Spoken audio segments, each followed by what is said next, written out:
Sir গতকালকে NCP CD স্যারের সঙ্গে মিটিং করেছেন এবং সেই মিটিংয়ে স্যার আপনিও ছিলেন।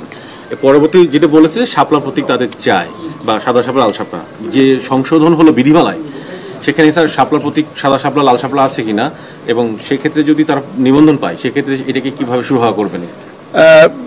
প্রতীকের যে তালিকা, সেই তালিকায় শাপলা প্রতীক নেই।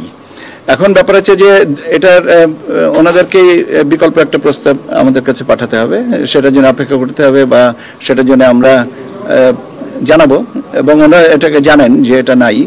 তো এখন নিষ্পত্তি তো হবে দুজনের সম্মতিতে।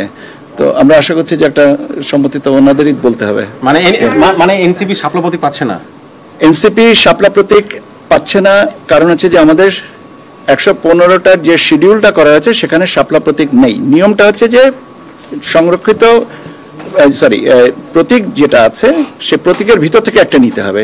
সে প্রতীকে যদি শাপলা প্রতীক না থাকে তাহলে দেওয়ার সুযোগটা কোথায়?